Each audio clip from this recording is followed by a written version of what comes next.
पीले दांत वाली बहू। रंजना कभी ब्रश नहीं करती थी। उसे कितनी बार उसके माँ बाप ने डांटा, लेकिन उसका कोई असर उस पर होता ही नहीं था, जिस कारण से उसके दांत पीले पीले हो जाते हैं। शादी के बाद। अरे बहू, वैसे तो तुझ में कोई कमी नहीं है, पर तेरे दांत इतने पीले कैसे हैं बेटा? कैसे मतलब?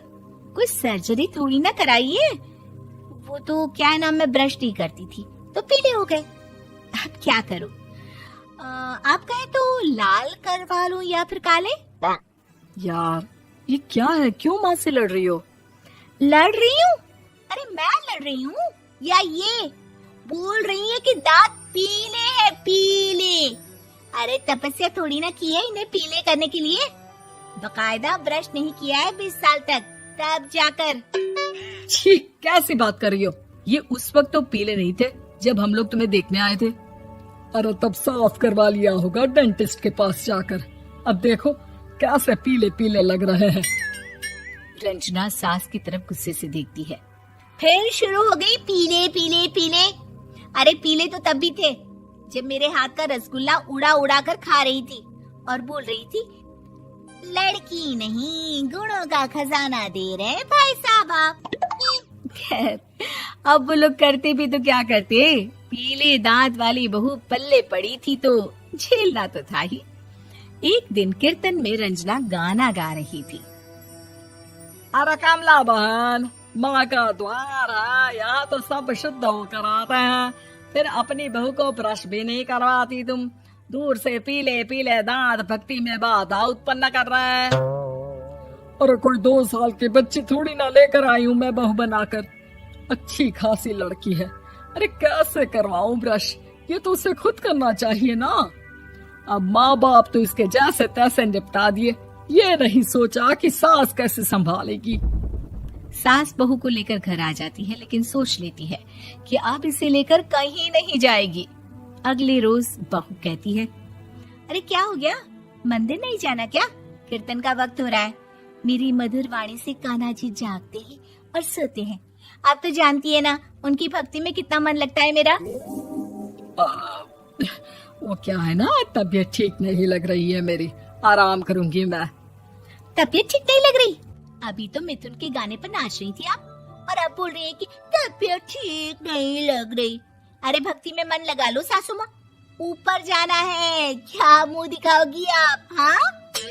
सास को बहू की बात पर गुस्सा आ जाता है। मैं क्या मुंह दिखाऊंगी, इसकी चिंता तो ना कर, समझी? अपने मुंह की चिंता कर, जो ये पीले पीले दांत लेकर हर जगह पहुंच जाती है। पता है लोग कितना मजाक बनाते हैं। ना जी ना, मैं नहीं जाना कहीं तेरे साथ।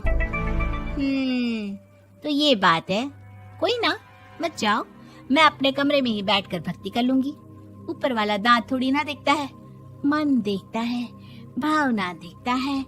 और अरे बस बस, तू सब कुछ दिखा, बस ये सफेद चमकदार दांत ना दिखाना किसी को, है? जा यहाँ से। बहू को सास की बात का कोई फर्क नहीं पड़ता, वो तो जैसी थी वैसी ही रह जाती है। सुबह नहाकर किचन में खाना बनाना, फिर खाना खाना, कीर्तन भजन करना और सो जाना। एक दिन, माँ जी मैं सहेली के घर जा रही हूँ, शाम को लेट आऊंगी। हाँ, तो जाना, मैंने कौन सा तेरी आरती करनी है घर पर बैठकर। रंजना सहेली के घर जाती है, जहाँ वो पार्टी में जाने की तैयारी कर रही होती है। अरे शिखा, कहाँ जाने की तैयारी कर रही है? मैं गलत वक्त पर आ गई क्या? अरे नहीं यार, उल्टा सही वक्त पर आई है। मैंने ये साड़ी और ज्वेलरी निकाली है यार, शाम को इनके ऑफिस की एक पार्टी में जाना है। बताना कैसा लग रहा है ये सब?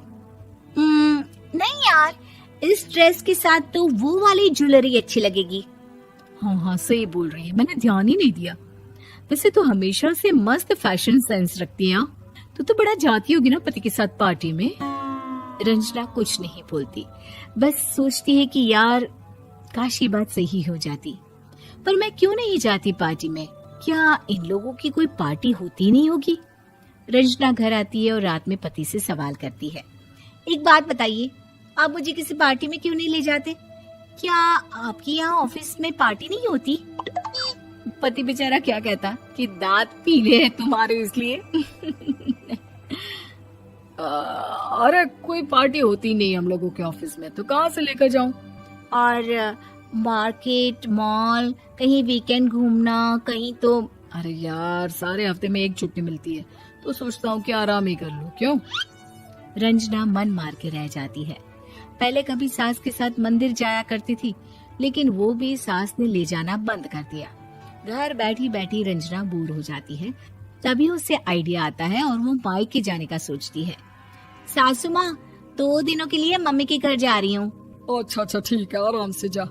और हाँ, माँ से कुछ अच्छी आदत सीख कर आना कि कैसे शरीर के हर भाग की तरह दांतों की सफाई भी जरूरी होती है, समझी? शुरू हो गई ना आप। वो लोग आपकी तरह नहीं है कि छोटी छोटी बात का बतंगड़ बना दे। उन लोगों के लिए मैं मायने रखती हूँ, ना कि मेरे पीले पीले दांत। रंजना माँ को बिना बताए उन लोगों को सरप्राइज देती है, लेकिन जैसे ही वो दरवाजे पर पहुंचती है, अंदर देखती है कि घर वाले कहीं जा रहे होते हैं। अब माँ, काश रंजना दीदी के दांतों वाली प्रॉब्लम नहीं होती, तो वो भी हम लोगों के साथ चलती ना बुआ जी की बेटी की शादी में। हाँ बेटा, लेकिन अब उसे कौन समझाए कि उसको उसके पीले दांत नहीं दिखते, लेकिन उसके आसपास के लोगों को कितना एम्बैरेसिंग फील कराते हैं। मुझे तो कितनी बार उसके स्कूल की टीचर ने शिकायत की कि उसके साथ कोई लड़की बैठना भी नहीं चाहती, और ना ही कॉलेज में कोई उससे बात करना चाहता था। लेकिन पता नहीं क्यों उसे ये बात समझ में ही नहीं आती। कोई कमी नहीं है उस लड़की में, बस यही कि दांत पीले हैं। वो तो भला हो जीजा जी और उनकी माँ का, जो दीदी को जैसी है वैसे ही रखा हुआ है।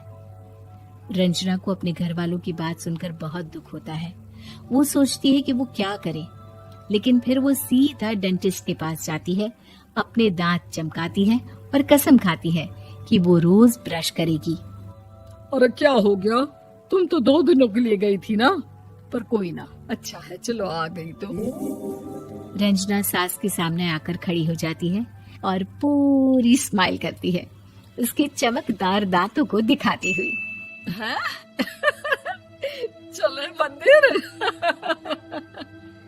माँ, मुझे माफ कर दीजिए, मैंने आप लोगों को बहुत एम्बैरेसिंग फील करवाया।